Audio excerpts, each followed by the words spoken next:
For almost 2 decades, Pixar wasn't just an animation studio. Pixar was the studio. They didn't just make kids' movies, they made movies that kids loved, adults cried at, critics praised, and Hollywood studied. When Pixar dropped a new film, it felt like an event. Toy Story changed animation forever. Finding Nemo became a global phenomenon. Ratatouille turned a rat cooking soup into one of the most beautiful stories about art ever made. WALL-E opened up with almost no dialogue and still said more than most movies could do in 2 hours. Up made audiences cry in the first 10 minutes, and Toy Story 3 somehow made people emotionally attached to a landfill scene. For years, Pixar felt untouchable, but somewhere along the way, something changed.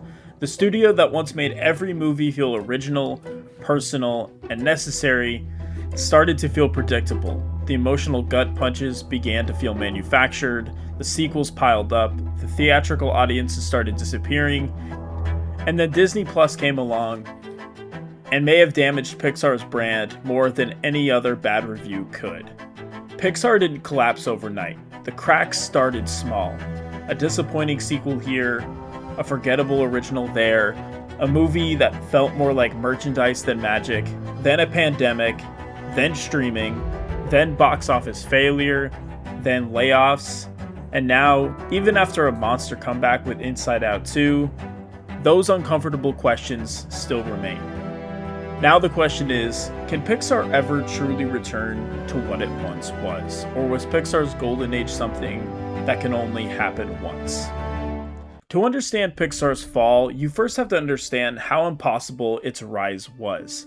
Before Pixar, American animated movies were almost completely dominated by Disney's traditional hand-drawn fairy tales, animated princesses, castles, songs, villains, magic spells, and talking animals. That all changed in 1995 when Pixar released Toy Story. You're my favorite deputy. You got a friend in me. It was the first fully computer animated feature film, but the reason it mattered wasn't just the technology, it was, well, the story. Toy Story easily could have been a gimmick. It could have been, look, computers can make a movie now. But instead, Pixar built the entire film around a deeply human idea. What happens when you're no longer the favorite? Woody wasn't just a cowboy doll, he was jealousy, he was insecurity, and he was fear of being replaced. Buzz Lightyear wasn't just a space toy, he was delusion. And there seems to be no sign of intelligent life anyway. Ego, and eventually identity crisis. That became Pixar's secret formula. They didn't ask, what if toys could talk? They asked, what if toys could feel abandonment? They didn't ask, what if monsters were real? They asked, what if the thing under your bed was just a tired employee trying to make a quota? Oh, I'm feeling good today, Mikey. They didn't ask, what if fish had adventures? They asked, what does it feel like for a parent to let go? Now go have an adventure. Goodbye. See you later, kids. Bye, Elmo. Nemo. Nemo. Bye, Nemo. See you at the school, Dory. Bye, Dad. Bye, son. Pixar's genius was never just animation. It was emotional architecture. Every movie had a simple premise on the outside and a painful human truth underneath. Storytelling is joke telling. It's knowing your punchline, your ending, knowing that everything you're saying from the first sentence to the last is leading to a singular goal, and ideally confirming some truth that deepens our understandings of who we are as human beings. We all love stories. We're born for them. Stories affirm who we are. We all want affirmations that our lives have meaning. And nothing does a greater affirmation than when we connect through stories. It can cross the barriers of time, past, present, and future, and allow us to experience the similarities between ourselves and through others, real and imagined. The children's television host, Mr. Rogers, always carried in his wallet a quote from a social worker that said, frankly, there isn't anyone you couldn't learn to love once you've heard their story. And the way I like to interpret that is probably the most greatest story commandment, which is make me care. Please, emotionally, intellectually, aesthetically, just make me care. We all know what it's like to not care. You've gone through hundreds of TV channels, just switching channel after channel, and then suddenly you actually stop on one. It's already halfway over, but something's caught you, and you're drawn in, and you care. That's not by chance, that's by design. From Toy Story through the late 2000s, Pixar went on one of the greatest creative runs in modern Hollywood.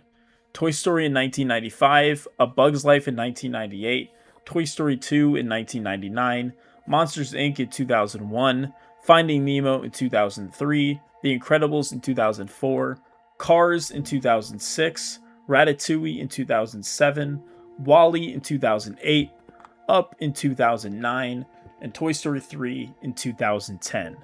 That is an insane stretch. Most studios are lucky to make one classic. Well, Pixar made a decade of them. And what made that run so powerful was the variety. Finding Nemo was a father-son adventure, The Incredibles was a superhero family drama, Ratatouille was about artistic ambition, WALL-E was a science fiction, environmental warning, romance, and silent film all at once, Up was a grief story disguised as an adventure movie, and Pixar was taking huge creative swings and somehow landing every single punch. But there was another reason that Pixar became so loved. They earned trust. Audiences didn't need to know the plot, they didn't need to know the characters, they didn't need a franchise connection, they saw the Pixar logo and that was enough. That little lamp hopping across the screen meant something. It meant quality, it meant originality. At a time when Disney was full-on sequel mode, DreamWorks was hit and miss, and Illumination was just getting started, Pixar was king. It meant you were probably going to laugh. Hey, thanks a lot. I'll be here all week. Cry.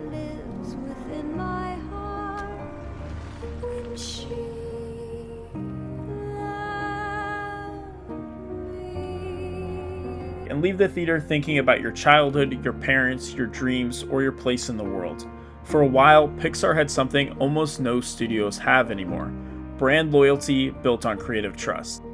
But that level of trust is fragile, and the first real crack came from a movie that didn't feel like it was made because the story needed to be told, it felt like it was made because the toys needed to be sold. But before we get there, let's go back to 2006. Pixar released a movie called Cars. Now, Cars is interesting, right? Because it wasn't exactly Pixar's most critically beloved movie, but we still had a solid film here that worked really well. It had heart, had a clear message about slowing down, community, legacy, and humility, and overall, although not Pixar's most beloved movie, worked for most of the audience. Lightning McQueen starts as a selfish superstar and learns that there's more to life than winning. It was simple, but it connected. But more importantly for Disney and Pixar, Cars became a merchandising machine. In fact, did you know that Cars is the second highest earning movie in terms of merchandise, only behind, of course, Star Wars? The toys were massive. As a 5-year-old, 6-year-old boy at that time, I had many of those toys. I mean, backpacks, bed sheets, everything around the Cars franchise sold. So when we got Cars 2 in 2011, it felt different. In what was only Pixar's second series to get a sequel, instead of continuing Lightning McQueen's emotional journey, the sequel shifted focus to Mater and turned the franchise into a spy parody. Suddenly, Pixar wasn't making a movie about growth or family or loss. They were making a globe-trotting action comedy with explosions, gadgets, secret agents, and more vehicles to put on shelves. That doesn't automatically make it bad. Kids overall liked it, and it made money. But for Pixar, Cars 2 represented something bigger. It was the first Pixar movie that felt like the brand was bending toward commerce more than a story. And trust me, critics noticed. Cars 2 became Pixar's first movie ever to receive a rotten score on Rotten Tomatoes. Now, I know to some of you that may not mean a lot, but for brands like Pixar that advertise their movies to such a wide and general audience, that's pretty difficult to do. And it also ended the studio's spotless critical streak up to that point. That mattered, because Pixar's image was built on the idea that they didn't miss. that they didn't lose, and Cars 2 proved that they could. And once that happened, Pixar stopped feeling invincible. Now, that doesn't say Cars 2 was it. Everything else after that was bad. Pixar still had huge successes, but the aura felt different. And in 2012, a movie called Brave came out, and on paper, Brave should have been a slam dunk. Pixar's first princess-style story, a mother-daughter relationship, a Scottish fantasy world, a strong female lead, a chance to prove Pixar could do what Disney animation was famous for, but with Pixar's emotional depth. And Brave isn't a bad movie by any means, but it's an important movie in the decline conversation because it just didn't feel as sharp as Pixar at its best. The setup promised an epic fantasy about fate, tradition, and rebellion, but the movie eventually becomes a body swap bear story. Again, not terrible, but compared to Ratatouille, WALL-E, Up, or The Incredibles, it just felt safe, smaller, and less unforgettable. It did win Oscar for Best Animated Feature, but culturally, it didn't linger the same way. And even talking about Pixar in the current world, how often do you hear the name Brave as somebody's favorite Pixar movie, or even near the top 5 to 10? Then in 2015 came The Good Dinosaur. This was one of the biggest warning signs in Pixar history. Once again, the premise was strong. What if the asteroid that wiped out the dinosaurs missed Earth? Sounds classic Pixar, a big what-if idea with emotional potential. But the final movie felt strangely generic. A scared young dinosaur goes on a journey, meets a wild human child, faces nature, and learns courage. The animation was beautiful, the landscapes were stunning, it really showed how great Pixar is at animation, and an animation style that still holds up to this day. But the story felt familiar, the characters just didn't really pop, the emotional moments felt like they were aiming for Pixar greatness without fully earning it. And commercially, it underperformed by Pixar standards. It only grossed about $123 million domestic, one of their lowest totals, while Cars 2, despite its reputation, made about $191 million domestic. That's when a new problem became clear. Pixar could still make original movies, but originality alone wasn't enough. And this is my own theory on why I believe this was. I don't think this is all Pixar's fault, but this is just the inevitability of, hey, at one point, Pixar was creating with this new animation style that nobody had seen that blew people's minds. So our system is designed for an animator, traditionally trained animator, to interact with a computer in a way that was easy, convenient, had all the hooks and bells and whistles that they were used to with hand-drawn animation or puppet animation. But by 2015, computer animated movies, everyone was doing it. The Pixar name alone could get people interested, but it could no longer guarantee that a movie would feel essential to go to. After Toy Story 3, Pixar entered a new phase, the sequel era. A studio once known for original storytelling started relying more heavily on sequels and prequels. Cars 2, Monsters University, Finding Dory, Cars 3, Incredibles 2, Toy Story 4, and then later Lightyear and Inside Out, and now Toy Story 5. Pixar has made a lot of sequels after basically denying them for the first 2 decades of their career. Now, to be fair, these movies aren't all bad. Finding Dory was emotional and successful, and Incredibles 2, although not my favorite and I don't think the best movie, was a huge box office hit.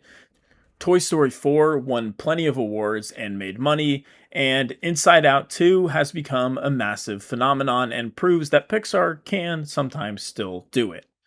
But the bigger issue is what the sequel era did to Pixar's identity. Pixar used to be a place where impossible original ideas became mainstream hits.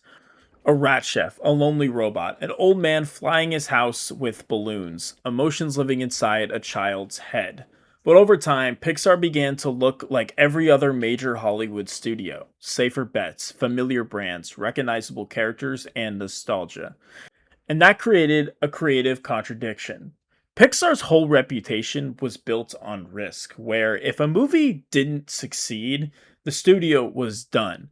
But its business strategy increasingly depends now on avoiding risk, and the tension is still at the center of Pixar today. One of the most important movies, though, in Pixar's fall is Toy Story 4. Not because it failed, it didn't. It made a ton of money. It's one of Pixar's biggest domestic hits with about $434 million domestic in a time when Disney and Pixar movies in 2019 were absolutely booming.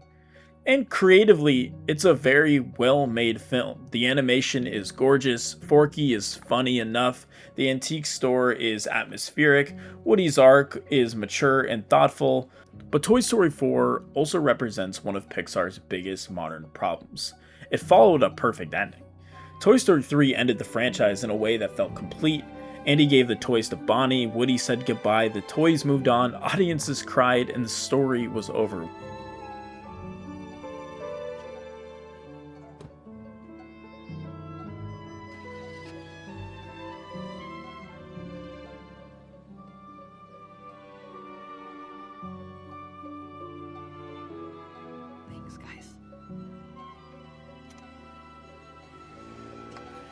Look, Mommy, they're all playing together. Come on, let's get some lunch.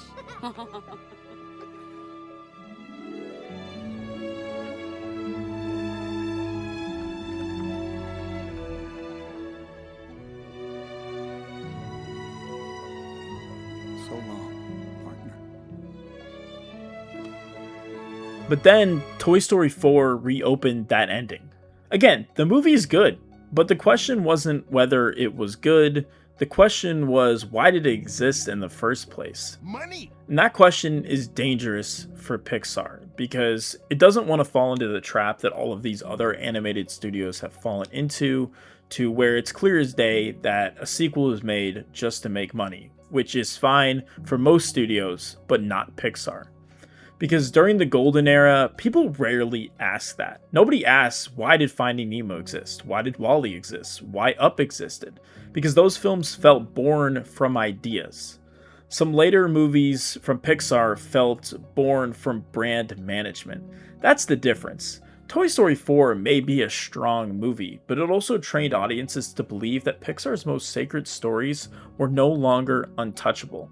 If Toy Story 3 wasn't the end, then nothing was the end. And once nothing is sacred, every emotional conclusion starts to feel temporary. But then in 2020 came Onward. This movie had one of Pixar's most emotional premises in years. Two brothers get one chance to spend a day with their dead father. That is pure Pixar, if I've ever heard it. It's fantasy on the surface, grief underneath, a great story, a great lesson, everything that made a great Pixar movie. Unfortunately, Onward just had terrible timing, as it was released in March 2020, right as the COVID-19 pandemic was shutting everything down. So its box office performance can't really be judged like a normal release. It earned around $141.9 million worldwide, but its run was directly disrupted by the global theater shutdown. Still, even beyond the pandemic, Onward exposed a deeper issue. It was emotional, but not iconic. It was heartfelt, but not culture-shaking. People who saw it often liked it, but it didn't become one of the kind of Pixar movie people talked about for years. And that became a recurring problem. Pixar was still making good movies, but Pixar used to make movies that felt like events. And after Onward, the studio's relationships with theaters would change forever. Hey everybody, let's take it from the top. And now we gotta talk about the biggest reason why Pixar has fallen off a cliff, and that's Disney Plus and the damage it had to Pixar's brand. This is where the fall absolutely accelerates. During the pandemic, Disney made a decision that may have permanently changed how audiences see Pixar forever. Instead of giving several Pixar movies traditional theatrical releases, Disney sent them directly to Disney Plus.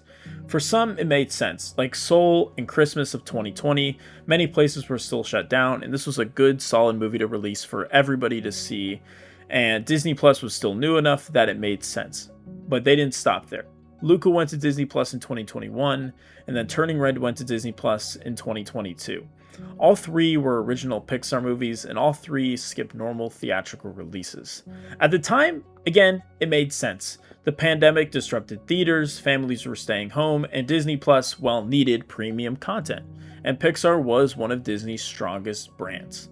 But the long-term damage was real. Disney essentially taught audiences and families, you don't need to go to theaters for Pixar anymore. You can wait, you can watch at home, it comes with your subscription, it's family content, it's streaming content. And let's be honest, these movies don't really need to be seen right away. There's no big spoiler that you're missing. And for families specifically, it made a lot of sense to just wait for it to come on streaming. And Pixar's chief Pete Docter later acknowledged this problem, saying Disney's had trained families to expect Pixar movies on Disney+. Variety reported that Docter believed audiences had been conditioned by those Disney+ releases, especially when discussing the difficulty of bringing people back for their later movie Elemental. That quote is huge because Pixar's brand used to mean theatrical events. Disney Plus turned it into a household background entertainment, something you put on to play a game to, or just to have on for dinner. And that is a completely different kind of value. In the theater, Pixar felt premium. At home, Pixar became one more tile in a streaming menu. That didn't just hurt box office numbers, it hurt perception. When something is included in a subscription, people don't always value it the same way.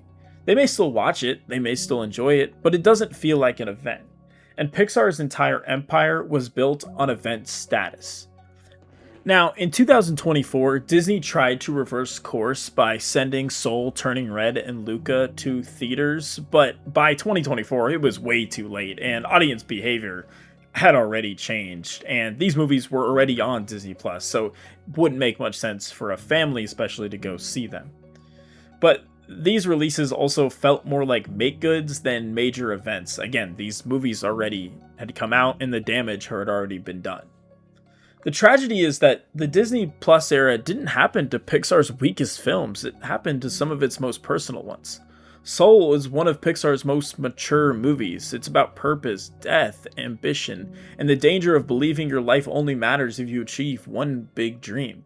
That's a powerful idea, and if Soul came out in the early 2000s, it would have been a hit.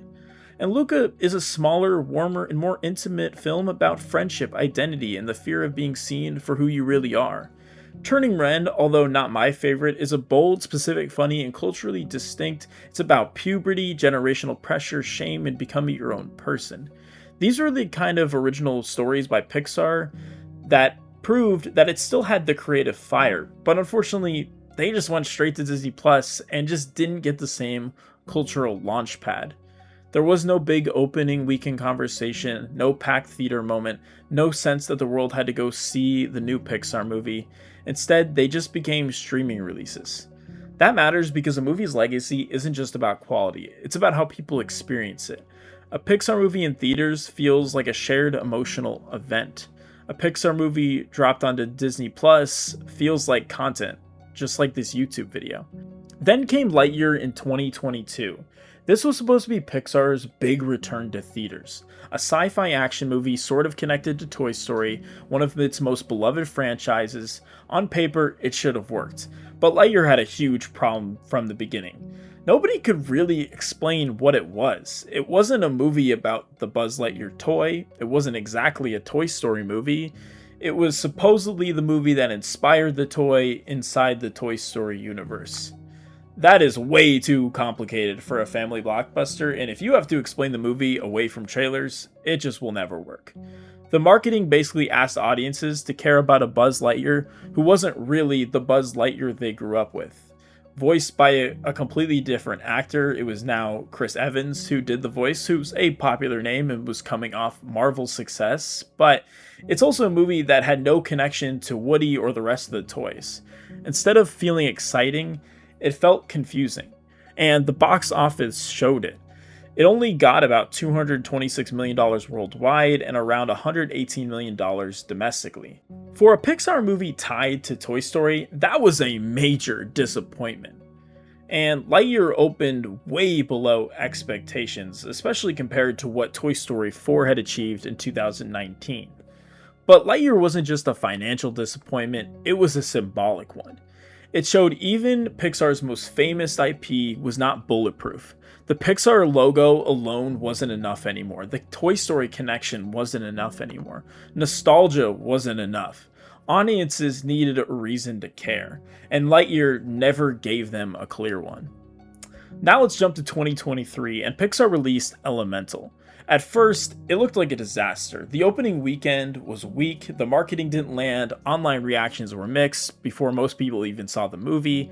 A movie about fire people and water people falling in love sounded to some audiences like fake Pixar, like a parody of a Pixar premise. What if elements had feelings? It just was easy to mock. It seems like something that AI would create today. But then something interesting happened. People actually saw the movie and many of them liked it. Elemental found its legs. It didn't explode out the gate, but it kept going. It slowly built a word of mouth and finished with around $496 million worldwide. That made Elemental one of the strangest movies in modern Pixar history. It started like a flop and then crawled its way towards respectability. But even that comeback revealed Pixar's problem. The movie had to fight against the audience's assumptions that it wasn't worth seeing in theaters, that it's worth waiting for Disney+. Pixar no longer automatically had the trust. People had to be convinced. Now, like a lot of this video, when I'm talking about these theater problems, you can argue that this is a mass problem in general, where audiences are no longer just going to go see a movie because it has a big name or a big franchise tied to it. People need to be convinced to go watch a movie in theaters nowadays. And when your studio used to be one of the most trusted animated brands in the world, needing to reconvince the audience is a fall in itself. But then came Inside Out 2. It was a comeback, but not a cure. Suddenly, narratives changed. Pixar was back. The movie was huge. Disney announced in July 2024 that Inside Out 2 had become the highest grossing animated film of all time, surpassing Frozen 2. It's actually Pixar's top domestic performer, ahead of Incredibles 2, Finding Dory, and Toy Story 4. So yeah, Inside Out 2 was a massive win. It proved audiences would still show up for Pixar under the right circumstances, but here's the uncomfortable truth. Inside Out 2 did not prove Pixar's original magic is back. It proved Pixar can still make a hugely successful sequel to a beloved film. That is not the same thing. In fact, Inside Out 2 may have reinforced the exact lesson Disney wanted to learn. Original Pixar is risky. Franchise Pixar is safe. That's dangerous, because if the solution to Pixar's struggles is just more sequels, then Pixar may survive financially while losing the very identity that made it special. And that's the central tragedy of modern Pixar. The studio can still win, but the easiest way for it to win may be by becoming less like Pixar. And the decline wasn't just creative, it became corporate. In May 2024, Reuters reported that Pixar laid off about 14% of its workforce, including the woman that saved Toy Story 2. That's roughly 175 employees, as Disney was scaling back its original streaming content, and Pixar was focusing back now on theatrical feature films. That says everything. The Disney Plus strategy that once demanded more content eventually led to cuts when the streaming economics changed. Pixar was pushed into feeding Disney Plus. Then Disney realized streaming had to become more profitable, then Pixar had to shrink. That's the modern entertainment industry in one sentence. Make more content, spend too much, train audiences not to pay extra, then cut costs. Pixar, a studio once protected by prestige, became part of a larger corporate correction. And when that happens, the creative culture changes. Because Pixar's best movies came from patience. They came from development, rewrites, risk, failure. Hi, pal, what you doing? I'm Tempest from Mars. What's this button? Say, you weren't thinking of flying, were you? Well, you know Andy loves toys that can fly. Really? Well, then. Experimentation. Artists trying weird things until the stories worked. But the streaming era rewards volume, and volume is not where Pixar's magic comes from.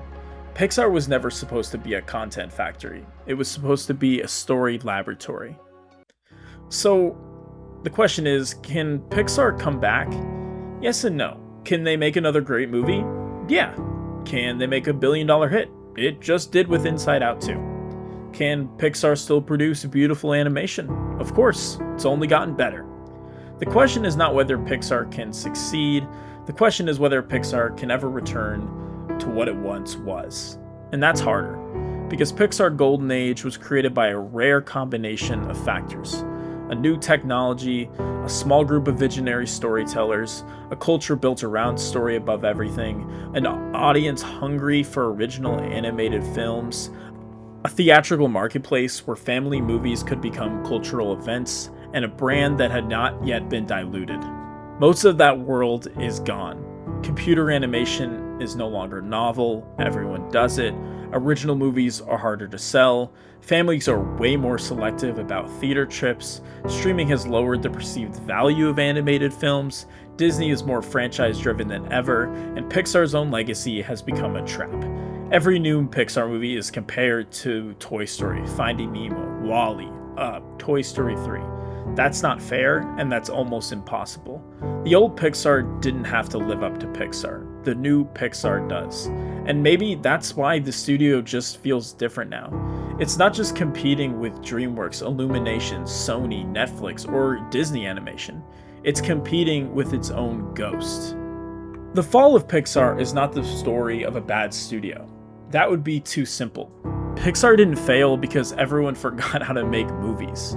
Pixar fell because the industry changed, Disney changed, audiences changed, and Pixar changed with them. The studio that once made original ideas feel like blockbusters now lives in a Hollywood system that rewards familiarity.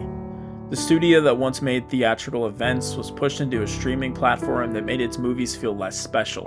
The studio that once ended stories beautifully now just keeps reopening them. The studio that once defined the future of animation is now trying to survive in the future it helped create. And that's the sad irony. Pixar changed movies forever, but the movie industry that Pixar helped build eventually changed Pixar. Maybe they'll still make great films. Maybe Toy Story 5 will be great. Maybe the next original will connect. Maybe the studio will find a new generation of voices and start another creative run. But the old Pixar, the Pixar where every movie felt like a miracle, every original idea felt like an event, and the logo alone was enough to fill theaters, that Pixar may never come back. Because Pixar's greatest era wasn't just about the movies, it was about trust. And once an audience loses that kind of trust, you might be able to win them back for a weekend, you can win them back for a sequel, you can even win them back to have a billion-dollar hit. But becoming untouchable again, that might be impossible. Pixar didn't just lose box office momentum, it lost the feeling that every new movie mattered, and for a studio built on magic, that may be the hardest thing to ever recover. So when people ask what happened to Pixar, the answer isn't just one movie. It wasn't just Cars 2, it wasn't just The Good Dinosaur, it wasn't just Lightyear, it wasn't just Disney Plus, it wasn't just the sequels, it wasn't just streaming, it wasn't just the pandemic, it was all of it. A slow erosion of trust, a slow shift from stories to strategy, a slow transformation from event movies into content. Pixar rose because it made audiences believe animation could be anything, and Pixar fell because eventually audiences started to feel like Pixar had just become another part of the machine. And maybe that's the real tragedy. Not that Pixar stopped being talented, but that Pixar stopped feeling untouchable. And once the magic lamp stops feeling magical, it's hard to make people believe again. Imaginative, strong-hearted, must try things that may not work. You must not let anyone define your limits because of where you come from. Your only limit is your soul. What I say is true. Anyone can cook, but only the fearless